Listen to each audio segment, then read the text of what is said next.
इयत्ता 6वी बदललेल्या सिलेबस मधला रेषा आणि कोन हे प्रकरण आपण या ठिकाणी बघतोय आणि त्यातील स्वाध्याय 2 पूर्ण सोडवून देणार आहे. त्यामुळे व्हिडिओ शेवटपर्यंत बघा. व्हिडिओ आवडला तर व्हिडिओला लाईक, शेअर आणि कमेंट करायला विसरू नका आणि त्याचप्रमाणे चॅनलवर नवीन आणि पहिल्यांदाच असाल तर चॅनलला नक्की सबस्क्राईब करून बेल आयकॉन दाबा, जेणेकरून आपल्या अशाच नवनवीन व्हिडिओची नोटिफिकेशन तुम्हाला लवकरात लवकर मिळेल. बघूया पहिला प्रश्न काय आहे. आता या ठिकाणी बघा, अचूक पर्याय निवडा असं आपल्याला सांगितलेलं आहे. ठीक आहे. आणि यामध्ये पूर्ण कोनामध्ये डॅश काटकोन असतात असं आपल्याला या ठिकाणी विचारलेलं आहे. ठीक आहे. तर आता पूर्ण कोनामध्ये किती काटकोन तयार होणार आहेत बघा. पूर्ण कोन म्हणजे काय, तर हा कोन पूर्ण फिरून येऊन या ठिकाणी परत येणार आहे, त्याला आपण काय म्हणतो, पूर्ण कोन असं म्हणतो. आता यामध्ये पहिला काटकोन हा झाला, दुसरा हा झाला आणि तिसरा हा आणि चौथा हा काटकोन झालेला आहे. म्हणजेच याचं जे उत्तर असणार आहे ते काय असणार आहे, ड हा पर्याय या ठिकाणी बरोबर असणार आहे. म्हणजे 4 काटकोन यामध्ये तयार होतात. ठीक आहे. बघूया आता पुढचा प्रश्न. पुढचा प्रश्न काय सांगितलेला आहे बघा या ठिकाणी, तर सरळ कोनाचे 3 समान भाग केले तर मिळणारा प्रत्येक कोन डॅश असेल. आता सरळ कोन काय असतो बघा, या पद्धतीचा सरळ कोन असतो. यामध्ये काय केले, तर 3 समान भाग केले तर प्रत्येक कोन हा कुठला कोन असणार आहे, तर प्रत्येक कोन हा लघु कोन असणार आहे. कारण प्रत्येक कोन हा 90 अंशापेक्षा छोटा असणार आहे, त्यामुळे तो 90 अंशाचा असणार आहे. ठीक आहे. आता बघूया तिसरा प्रश्न.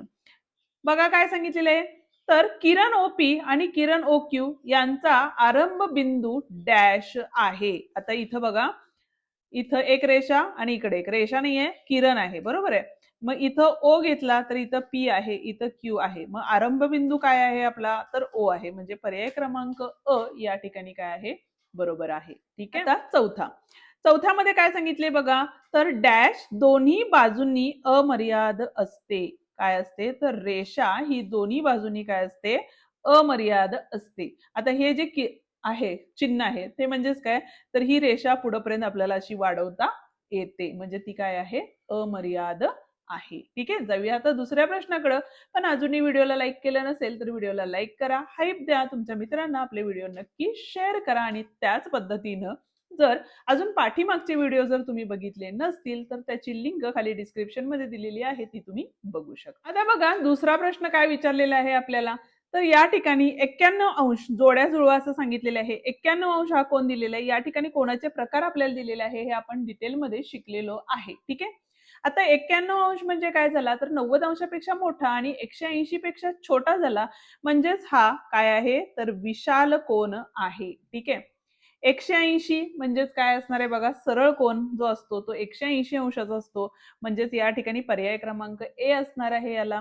360 जो मगाशीच आपण बघितला तर तो पूर्ण फिरून या ठिकाणी येतो, म्हणजेच काय असतो, पूर्ण कोन असतो, म्हणून याला पूर्ण कोन असं आपण म्हणतो. ठीक आहे.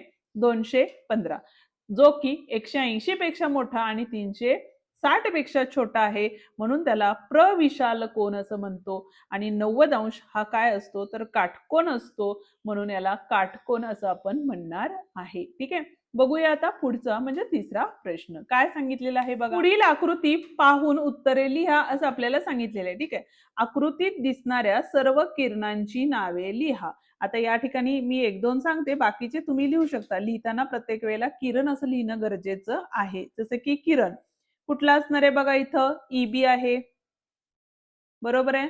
त्याच्यानंतर किरण डी ए असणार आहे, एडी येणार नाही. ज्या साईडला कोण आहे म्हणजे एरो आहे त्या साईडलाच आपल्याला ते तोंड करायचं आहे, म्हणजेच काय लिहायचंय, डी ए लिहायचंय. त्याच्यानंतर डीपी असं पण लिहू शकतो, बरोबर आहे, किरण डी पी. त्याच्यानंतर बघा अजून आहे इक्यू आहे, ईसी आहे, ती सगळी नावं तुम्ही या ठिकाणी लिहू शकता. ठीक आहे.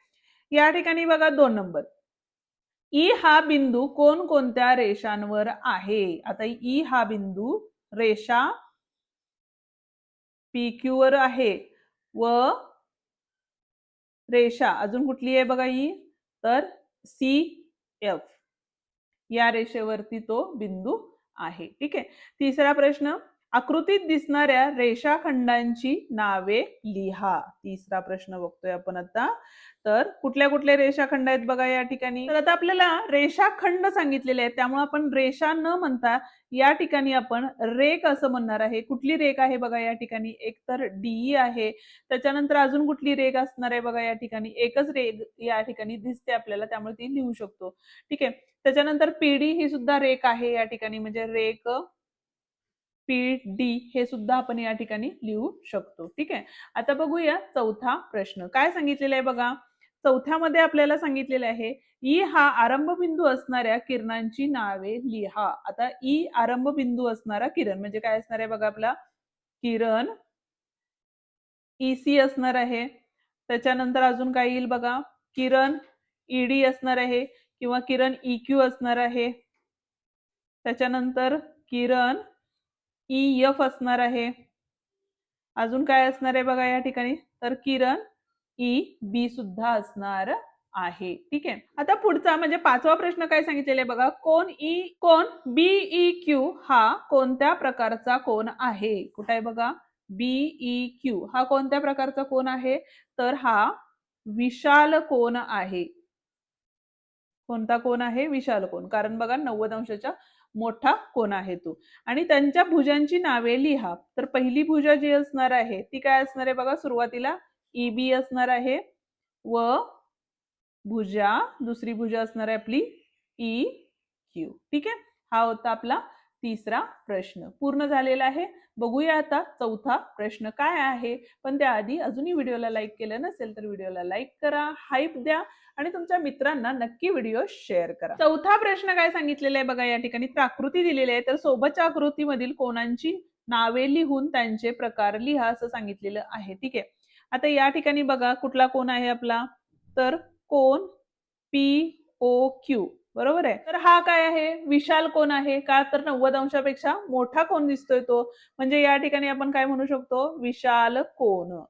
जर 90 अंशाचा दिसला असता, 90 अंशाचा असता तर इथं काटकोणाचं चिन्ह दिलं जातं. ठीक आहे. त्याच्यानंतर पीओएस हा सुद्धा काय आहे बघा, पीओएस हा सुद्धा काय आहे आपला, तर विशाल कोण आहे. ठीक आहे. त्याच्यानंतर बघा एस ओ आर जर घेतला, कोण एस ओ आर जर घेतला तर तो काय असणार आहे आपला, तर लघु कोण असणार आहे, कारण 90 अंशांपेक्षा छोटा आहे.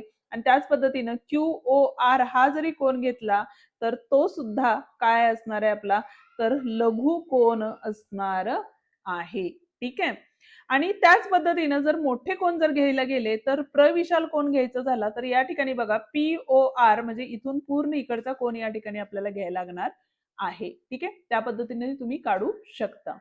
आता पाचवा प्रश्न काय आहे तो बघू. पाचवा प्रश्न बघा काय सांगितलेला आहे, तर खालील प्रत्येक आकृतीतील लघुकोणांची संख्या लिहा. या ठिकाणी आकृत्या दिलेल्या आहेत आणि खाली अजून प्रश्न आहे बघा या ठिकाणी. तर यावरून वरील मालिकेत डी ठिकाणी येणारी योग्य आकृती काढा आणि त्यामध्ये किती लघुकोण आहेत ते लिहा. लघुकोणांच्या संख्यांमध्ये कोणता आकृतीबंध आढळतो तेही तुम्हाला या ठिकाणी लिहायचं आहे. आता पहिली जर आकृती बघितली तर हा असा त्रिकोण आहे, यामध्ये किती लघुकोण आहेत, तर 3 आहेत, बरोबर आहे.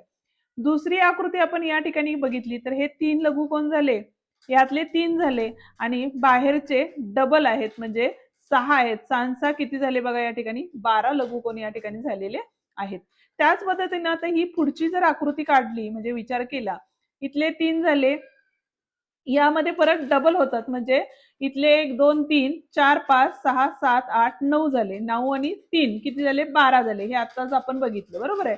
पण आतमध्ये परत एकदा त्रिकोण आहे म्हणजे 12 आणि हे किती झाले बघा, 3 आणि 4 5 6 7 8 9, 12 आणि 9 किती झाले या ठिकाणी, तर 21 होतात. म्हणजे इथं किती आले, 21 आले. आता जर पुढचा त्रिकोण आपण या ठिकाणी काढली म्हणजे त्याच्या पुढची आकृती जर काढली तर या ठिकाणी काय होणार आहे बघा, हे पहिले आले, त्याच्यानंतर पुढे काय झालं बघा, हा आतला एक त्रिकोण आला आणि त्याच्यामध्ये एक त्रिकोण येणार आहे म्हणजे परत आणि 9 वाढणार आहेत. म्हणजेच या ठिकाणी किती आलेले आहेत बघा, 30 आलेलं आहेत. ठीक आहे. म्हणजेच आकृतीबंधामध्ये काय आलेलं आहे बघा, 3 12 21 आणि 9 आलेलं आहे.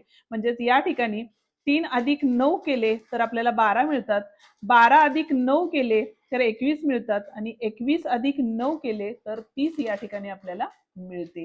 ठीक आहे. आता जो 6वा प्रश्न आहे तो तुम्ही स्वतः सोडवायचा आहे. सोपा प्रश्न आहे. ठीक आहे. या ठिकाणी आपला आजचा व्हिडिओ संपतो. आजचा व्हिडिओ तुम्हाला कसा वाटला ते कमेंट करून नक्की सांगा. व्हिडिओ आवडला असेल तर व्हिडिओला लाईक, शेअर आणि कमेंट करायला विसरू नका. त्याच पद्धतीने जे डिस्क्रिप्शन मध्ये दिलेले जे व्हिडिओ आहेत ते तुम्ही बघू शकता. धन्यवाद.